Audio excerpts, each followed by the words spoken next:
Quand nous parlons du pays du soleil levant, une des premières images qui vient en tête est celle des samouraïs et de leurs châteaux féodaux. Peut-être aussi celle de femmes en kimono.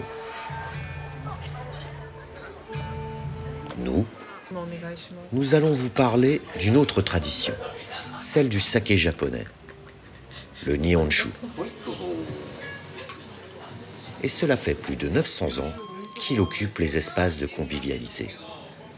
Après une journée de travail bien remplie, les Japonais aiment se retrouver entre collègues ou entre amis pour le déguster.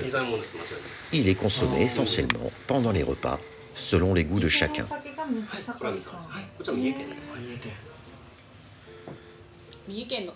Le saké s'appelle également Nihonshu. Nihonshu signifie vin japonais. Mais est-ce que le saké a quelque chose à voir avec le vin?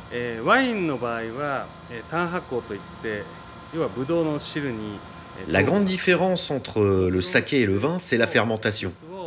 Le raisin a déjà du sucre, donc il peut fermenter tout seul. Mais il n'y a pas de sucre dans le riz. Nous avons donc besoin d'une levure, le koji. Ainsi, grâce aux enzymes, l'amidon du riz devient du sucre. Donc la fermentation du saké est un peu plus compliquée que le vin. Et la deuxième chose, c'est le taux d'alcool. Il est un peu plus élevé dans le saké, entre 15 et 18 degrés, contre 12 et 14 degrés pour le vin. Nous sommes à Kumamoto, sur l'île de Kyushu. Comme les cavistes en France, Junko propose en son magasin une multitude de sakés venant des 4 coins du Japon. En fait, au Japon, il y a à peu près 1000 producteurs de saké. Nous vendons une centaine de sakés différents.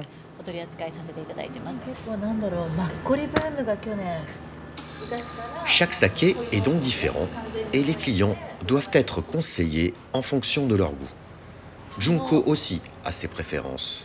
Elle nous présente son saké favori. C'est le saké Ubuyamamura. C'est un saké bio. C'est le saké de la montagne Aso. Ubuyamamura, c'est le nom d'un village. Ils n'utilisent pas de produits chimiques.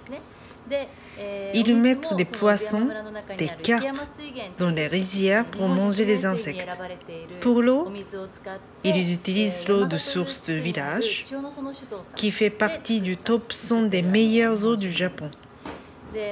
Donc, ils utilisent du riz local, de l'eau locale pour fabriquer leur saké. Le goût est très fruité, on sent le umami du riz. En même temps, l'arrière-goût est assez sec.